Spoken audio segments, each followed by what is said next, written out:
Revolutionary greetings, comrades.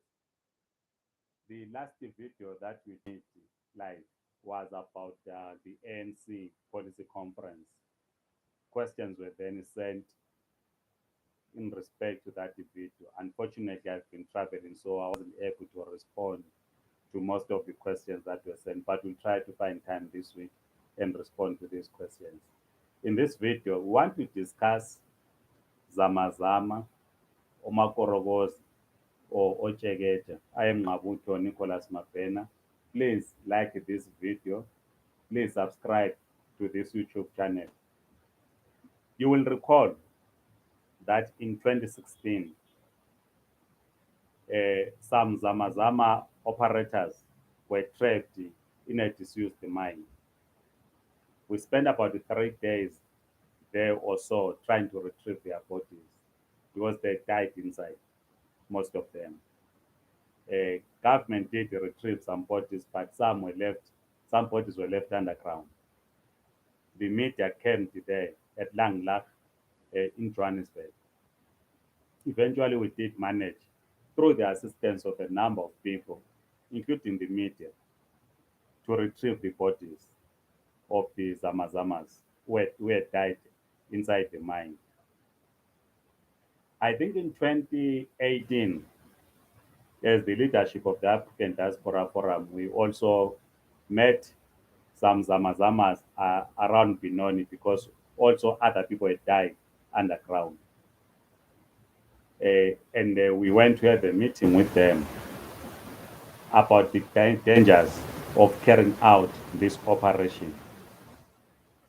But in 2016, what we raised was the question of the market to say who buys this gold from the Zamazam, because no one, no one will risk their life going underground if there's no ready market out there.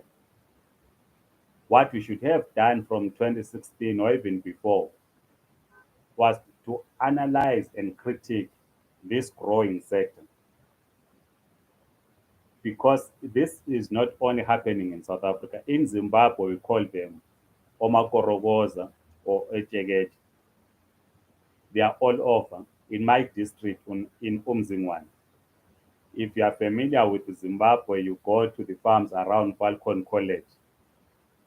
They are digging all over around How Mine, just 15 or so kilometers from the city of Bulawayo. If you go to Shangani, Amakorokoza, or in South Africa, what you call Zamazamas, operate in those areas. They go up to Kezi. They dig all over in Gwanda area. Now, the question that we must be asking ourselves is, who is behind the Zamazamas or Amakorokoza? Because while it's important, as we're seeing, that some governments are trying to arrest the Zamazamas, the communities are rising up to say, stop illegal mining. But who are the people behind them? Who is actually buying gold from them? Because this is a billion US dollar business that is happening in a number of African countries. It is not only in South Africa, just like we always argue with migration. It is a global phenomenon. So is this what is happening. The problem that we have is that the Zamazamas, Amakorokoza, Ojegeja, they've been operating for a long time. And the governments have turned a blind eye in regulating them. Because if you create a vacuum, other people come in. And because there's no regulation in a number of African countries, we're using today in this video Zimbabwe and South Africa, people will do as they please. In Zimbabwe, the biggest challenge that we have is the destruction of our environment. the Environment Management Agency, EMA, is not really doing enough in working with these people, with Amakorokoza or Chegeja or the Zama in Zimbabwe, to an extent that we protect our environment. Where gold is being dug in Zimbabwe is different from here in South Africa. Yeah, people are digging gold in people's farms along the road, the highway, the Gwanda, the Bulawayo Bedford Road, along that road they dig. And the khaki fall into those holes that the people dig. They dig around the river. I was in my village this past week. I was able to visit Umzingwane River. People are digging inside the river.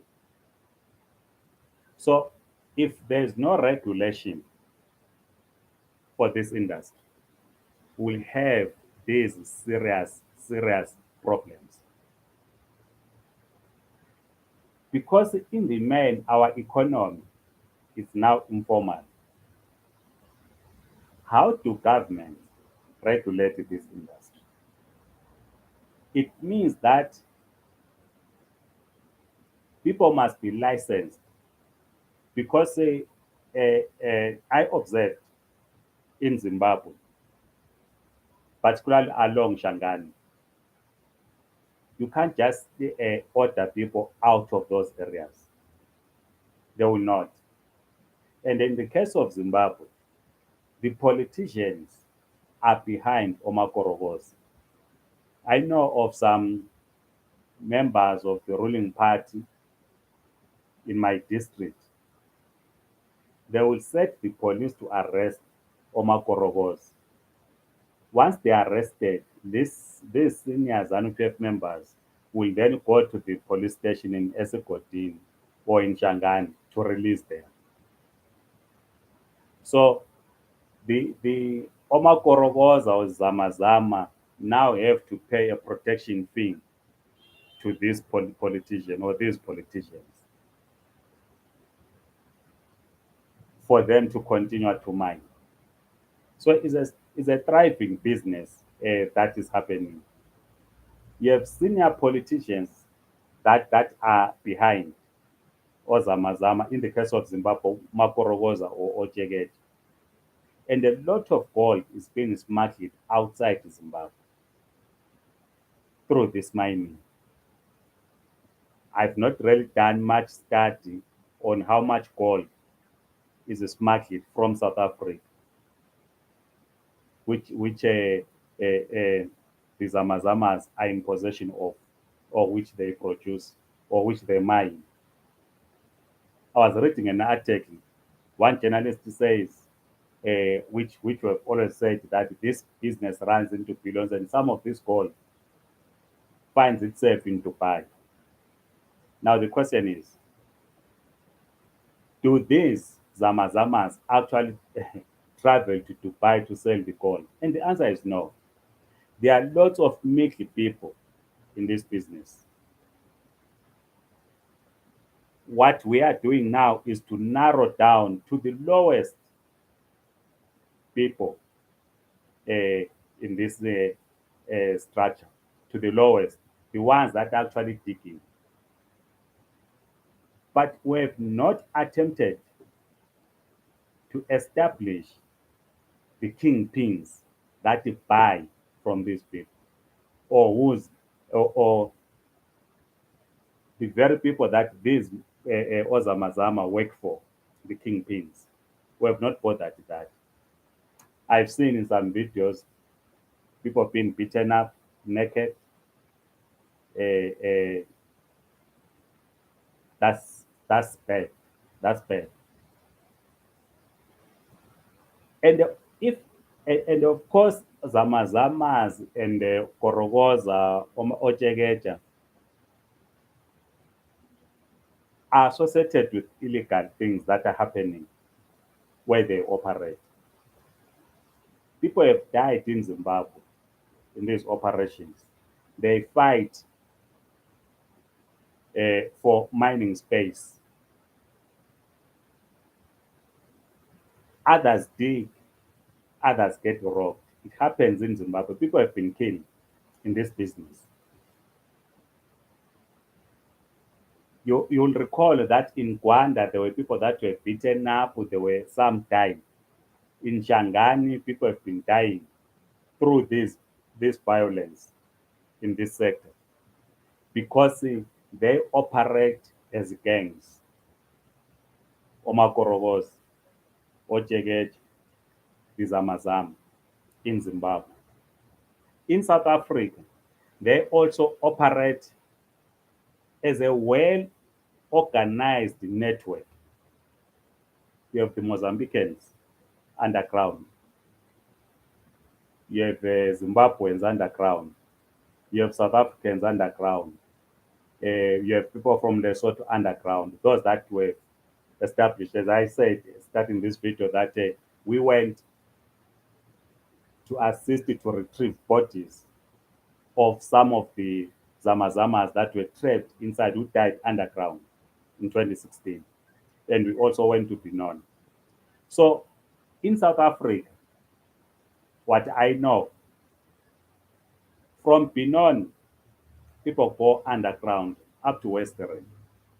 The focus is now on Western by the South African media because of the horrific thing that happened, the raping of women in that area.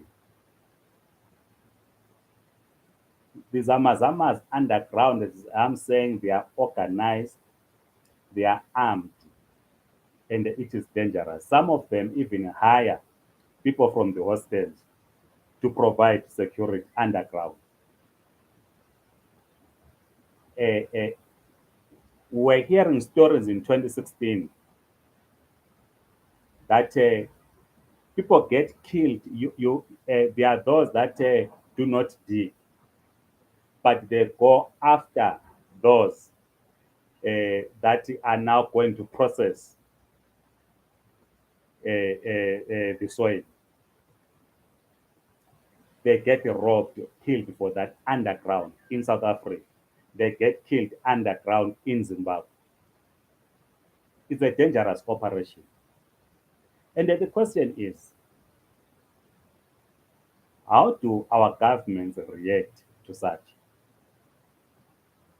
Because in the case of South Africa,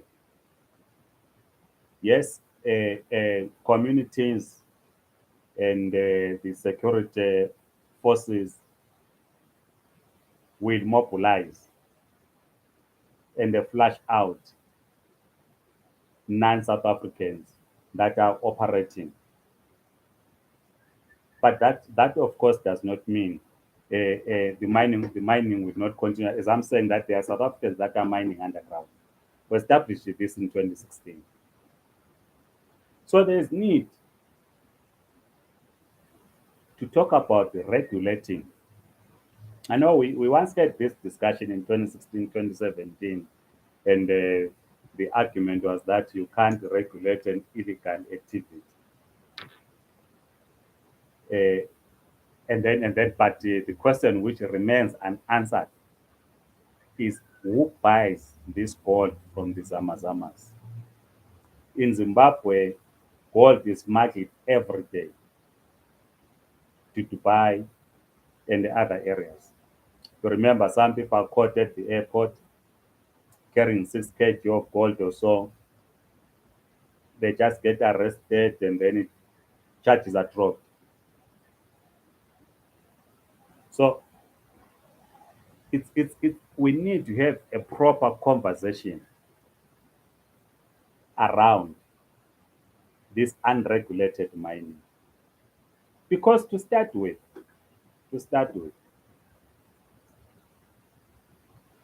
when the British South African company colonized us in the case of Zimbabwe,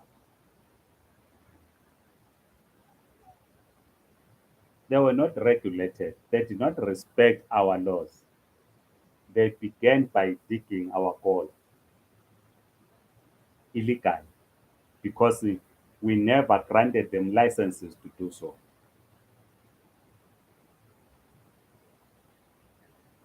Same with South Africa. When they came with our own governance structures in South Africa, in Zimbabwe, when they came to discover gold in our area, they started digging without our permission. And these are the companies.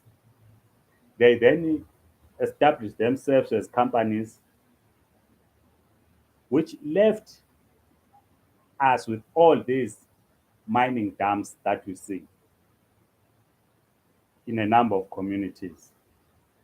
We have many people that were working in the mines. Up to this, they are not compensated. Some died working for these mining companies who started working like Zama, Okorokoza, Ojegej. That is a reality. Because when they came to Africa, especially in South Africa and in Zimbabwe, we did not grant them a license to mine. They started digging. Someone tells me that Johannesburg, the city of gold, underneath Amakorokoza, these buildings can collapse. I've seen photos circulating on social media where gold is said to be kept in England. I'm not sure if England is a single mine for gold. I'm not very sure. But they store the gold. And that photo, which I think we have also seen on social media, where the Queen tours that area where gold is stored. And as I'm saying, I'm not sure if there's a single gold mine. And the question is, where did they get that gold from? Why do we kill each other, black people? Why do we target those at the low end that are mining? Yes, it's illegal. And the question, the conversation must be, how do you regulate that? Because if there was no market, the mining will have collapsed. The Ozamazamas will have collapsed years ago. If you have no market for a product, business people will tell you that if you have no market for a product, you simply put it away, right? Because you can't keep on doing something that will not give you money. It's a reality in a capitalist economy. So you can't be pushing a product that no one is interested in buying. So it is clear that they are organized business people and the politicians that are benefiting from Ozamazama, Korogoza, Ojeget in both countries, Zimbabwe and South Africa. And in the case of Zimbabwe, some of the money that is produced by the Zamazamas or Korogos or Jegeja is used to finance electoral campaign. We're going to 2023 elections. And the politicians get their money from what we call informal mining or gold peners. And I've not done a study on South Africa on who buys this gold that is mined by the Zamazama, Okorogoza, Ojeget. Because, as I conclude,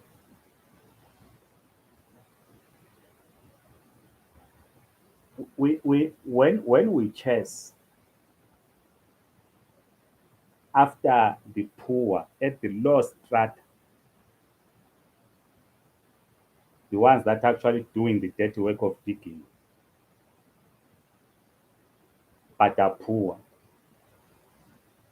Uh, those that buy from them are rich and we don't get to them. We will not resolve this thing. So it's important. So it's important that we have this discussion. Comrade Prelina Ngube, thanks. Comrade Sweet Girl says, I think it's time these people go back home. Zimbabwe and Lesotho, etc. We are tired now. Even Lesotho apologized and said these people won't do that in Lesotho while Zimbabwe government keep quiet. I've seen the statement, Comrade Sweet, from the Lesotho government. I do not speak for the Zimbabwean government. You know my political views about the Zimbabwean government. Uh, but the reality, which you cannot run away from, is that as I'm saying that in Zimbabwe, this is happening. Omakorokoza, they've destroyed the environment. People's cattle fall into the walls because they are carrying out their mining in farming areas. And the question that we're confronted with, how do we resolve this? And the only way, in my view, or in our view, is to regulate this industry. In the case of Zimbabwe, because in the case of Zimbabwe, people do not go to only disuse the mines. They actually search where they think there is gold. They will be carrying those machines that scan. They scan the whole bush. So it is different from what is happening in South Africa.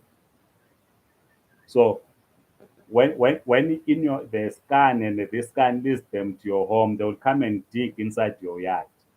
This is what is happening in Zimbabwe. This is why they dig beside the road, and we know how dangerous it is. So while you are saying people must go back to their countries, but you are confronted with this problem in Zimbabwe as well. So it is not about South Africa only, because it's a problem that affects us. And in any case, why did why it's come to this part of the world? It's because of the minerals. And this is why that I'm saying I do not think there's a single gold mine in Britain. But I think they have more gold than all of us that is stored somewhere in a warehouse than us in South Africa, than us in Zimbabwe. So, comrades, thank you so much. Share with us your views. But I must say, what is happening, it's said, we expressed our sadness to what happened to the women that were raped. And we said that perpetrators must be arrested. I know people in Zimbabwe that have died through this mining. May their soul rest in peace. I know people have died underground in South Africa. May their soul rest in peace. While we move in communities, mobilizing communities, be it Umzingwane in my district, to put pressure on the Environmental Management Agency, EMA, and the government to regulate the industry. Or is in South Africa where, as we speak, that the non-South Africans who are the Zamazamas must leave communities. But we must at the same time try to get to those that are actually the kingpins. We need a serious study on this mining activity. How much does it generate? and who benefits from this region. Because if it is a billion US dollar business venture, do these kingpins pay taxes to government?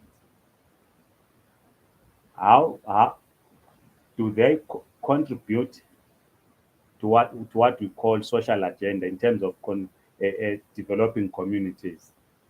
You can't have people in my district in Umzingwane in Zimbabwe or in Mapisa or in Midlands, Shangani, continue digging, but the community remains poor. It is not correct. You can't also have billions being extracted in the form of gold in Kahiso and elsewhere, and you still have people staying in Shexham Kukwin. Where does this gold go to? These are the questions that we need to discuss. Comrade Chileshe Mulenga said, Sweet girl, they will go back home and build it. I'm a Zambian and we have plenty South Africans working here. Most use visitors, or some come as service providers only to see them manual jobs. Uh, Tomorrow, Comrade Chileshe Mulenga, I'll be talking about the trade between Zimbabwe and Zambia. Tomorrow morning, I think it's a holiday in South Africa tomorrow, but I will record a video about the trade because I've been investigating the trade between Zimbabwe and South Africa, and I'll be explaining there seems to be some shift in the what we, in politics we call balance of forces, and there is a shift in the balance of trade. You know that Zimbabweans have been coming to Messina, going to Botswana to buy products. But there is now appears to be a shift. Instead of coming to Messina or Francistown, people go to Livingstone. So we'll be talking about that tomorrow. Because we have always said that we are one people in the region. Narrow nationalism will not resolve our problems. We need to do a study of the entire region, the trade between the countries.